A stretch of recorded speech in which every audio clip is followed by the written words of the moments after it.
So you want to hear a funny statistic? Dude, funny statistics are my love language. Of course I want to hear it. Yesterday and today were the only two games all year where the Athletics pitching staff allowed 3 runs or less.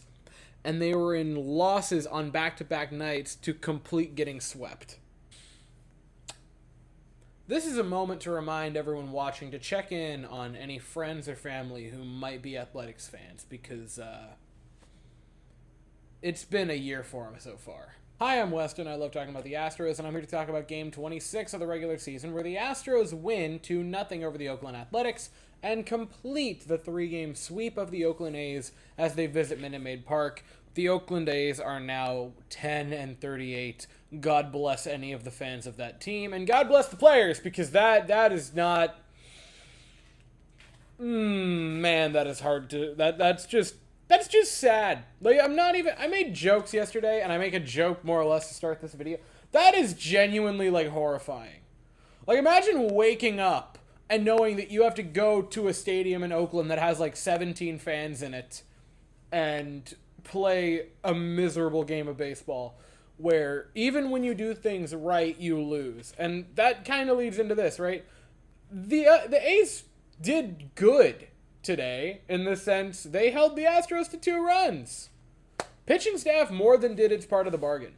And I said it, this is the first time this season that in back-to-back games, the A's pitching staff has held an opponent to 3 runs or less in back-to-back games. They lost both of them. The Oakland A's, and like, people need to appreciate, in the same way that we appreciate greatness when we see it, we have to, as a community, also appreciate this level of terrible, because generations from now, people are going to look back on this team as what the hell happened in 2023 with the Oakland Athletics, because this is going to end up being historically terrible for them as a franchise. And I'm not just trying to beat down on a lesser opponent, but it's bonkers to look at. But I want to bring up the fact that they did good today holding the Astros to but 2 runs and only 1 run-scoring hit. An Altuve RBI single in the 5th inning. Altuve is perfectly fine, by the way. Everybody had a pair of walks and an RBI base hit today. Altuve is back, and he did not miss a beat, and it is just kind of funny. The main story today, the other run, by the way, just as a quick thing, was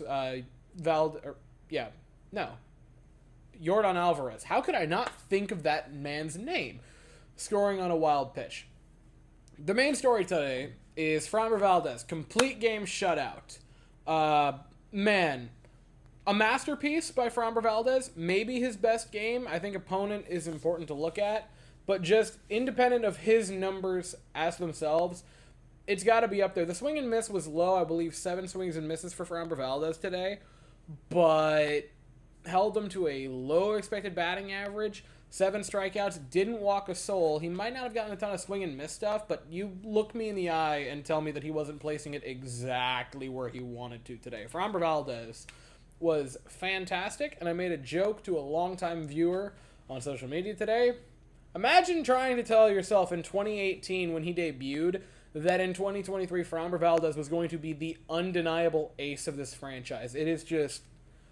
Framber Valdez has had such a glow-up from young pitcher that a lot of people more or less wanted DFA'd to this monster, this beast who just locks down the front end of the rotation. It is fantastic to see, man. I full honesty, I had kind of given up on Framber after the second season. After 2019, I'm like, yeah, he probably isn't going to develop into much. I am very happy to eat those words, because boy, oh boy, has he developed into a crazy good pitcher. He was fantastic. Probably the best game. Again, opponent is important, but one of the better games of his career. And that's something that I want to end the video with, which is talking about opponent.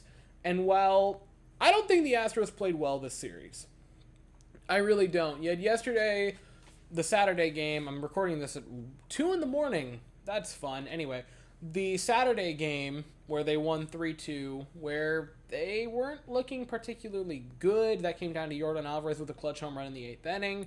And then Sunday's game where they win 2-0.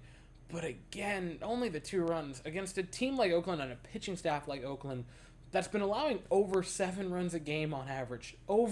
That's just, again, historically bad, and we're going to look back on this team. But what I do think there was a positive with that, with the Astros looking kind of bad in this series, but still sweeping the Oakland A's. I think it's a good reminder to the Astros team that they don't have to be perfect. They don't have to just go out and pummel every opponent and do everything at 100% and flawlessly.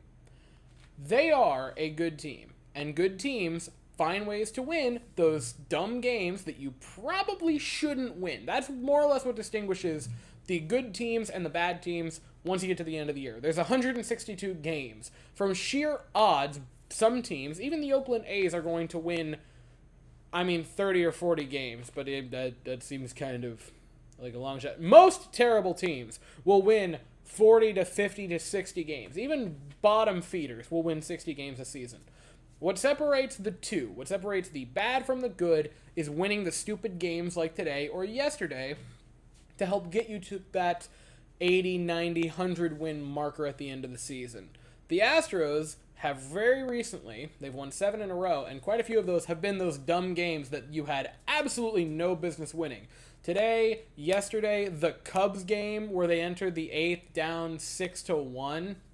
Those are the games that you're going to look back at the end of the season and say, yeah, they won those games, and that's why they get preferential seeding over blank, whether that's winning the division, whether that's getting the 2nd seed in the American League, whether that's winning the American League in terms of regular season and getting the 1st seed in the regular season, or even getting the 1st seed in all of Major League Baseball and having the playoffs run through Houston. These are the games that distinguish it, and I do think it is good for the Astros to see that, yeah, just like in years previous, they don't have to be perfect. All they have to do to win and to be good is be the Houston Astros, and that, to this point, has served them pretty darn well. So tomorrow, the Astros head to Milwaukee to take on the Brewers in a 3-game set. First game is tomorrow night at 7:40 Eastern, 6:40 Central. The Astros send coffee lover Christian Javier to the mound, and the Brewers will send Corbin Burns to the mound. I'll be here afterwards to talk about it, but as for right now, that is all I have to say. So if you enjoyed the video, please consider to like and subscribe. Thank you all so very much for watching. I hope you all have an absolutely fantastic day, and as always, go Stros.